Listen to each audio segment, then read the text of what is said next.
Hema committee റിപ്പോർട്ടിന്മേൽ നടപടിയെടുക്കാത്തതിൽ സർക്കാരിനെ രൂക്ഷമായി വിമർശിച്ച് ഹൈക്കോടതി. സർക്കാർ നിഷ്ക്രിയത്വം പാലിച്ചെന്ന് കോടതി. ഹേമ കമ്മിറ്റി റിപ്പോർട്ടിന്റെ സമ്പൂർണ്ണ രൂപം പ്രത്യേക അന്വേഷണ സംഘത്തിന് കൈമാറാൻ ഹൈക്കോടതി നിർദ്ദേശം നൽകിയിട്ടുണ്ട്.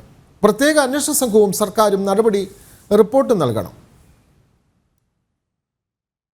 റിട്ടയർഡ് ജസ്റ്റിസ് ഹേമ കമ്മിറ്റി റിപ്പോർട്ടിന്മേൽ 4 വർഷത്തിലധികം നടപടി സ്വീകരിക്കാതിരുന്ന സർക്കാർ നിലപാടിനെ ഹൈക്കോടതി അതിരൂക്ഷമായ ഭാഷയിലാണ് വിമർശിച്ചത്. റിപ്പോർട്ട് ലഭിച്ചിട്ടും എന്തുകൊണ്ട് സർക്കാർ അടിയന്തര നടപടി സ്വീകരിച്ചില്ല?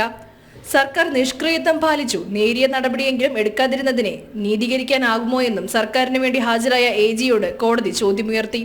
എന്നാൽ സിനിമാ മേഖലയിലെ പ്രശ്നങ്ങൾ പഠിക്കാനായിരുന്നു കമ്മിറ്റിയെ നിയമിച്ചതെന്നും നിലവിൽ പ്രത്യേക അന്വേഷണ സംഘത്തെ നിയോഗിച്ചിട്ടുണ്ടെന്നുമായിരുന്നു സർക്കാരിന്റെ വാദം.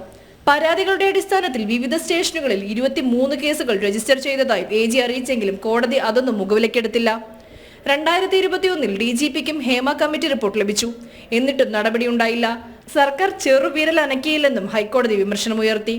തുടർന്ന് ഹേമ കമ്മിറ്റി റിപ്പോർട്ടിന്റെ സമ്പൂർണ്ണ രൂപം പ്രത്യേക അന്വേഷണ സംഘത്തിന് കൈമാറാൻ സർക്കാരിന് നിർദ്ദേശം നൽകിയ കോടതി വിശദമായ സത്യവാങ്മൂലം സമർപ്പിക്കാനും സർക്കാരിനോട് ആവശ്യപ്പെട്ടു. അതേസമയം മാധ്യമ വിചാരണ പാടില്ലെന്നും അന്വേഷണ ഉദ്യോഗസ്ഥൻ മാധ്യമങ്ങൾക്ക് മുന്നിൽ വിശദാംശങ്ങൾ നൽകരുതെന്നും പരാതിക്കാരുടെയോ കുറ്റക്കാരുടെയോ പേരുവിവരങ്ങളും പുറത്തുവിടാൻ പാടില്ല, രഹസ്യാത്മകത കാത്തുസൂക്ഷിച്ചു വേണം അന്വേഷണം നടത്താനെന്നും ഹൈക്കോടതി നിർദ്ദേശം നൽകി. ഹേമ കമ്മിറ്റി റിപ്പോർട്ടുമായി ബന്ധപ്പെട്ട പൊതു താൽപര്യ ഹർജികളടക്കം പരിഗണിച്ചുകൊണ്ടാണ് ഹൈക്കോടതി പ്രത്യേക ബെഞ്ചിന്റെ നടപടി. ഒക്ടോബർ 3 ഹർജി പരിഗണിക്കുന്നതിന് മുൻപ് പ്രത്യേക അന്വേഷണ സംഘം സ്വീകരിച്ച നടപടികളുടെ റിപ്പോർട്ട് സർക്കാർ ഹൈക്കോടതിയിൽ സമർപ്പിക്കുകയും വേണം. ജനം, കൊച്ചി.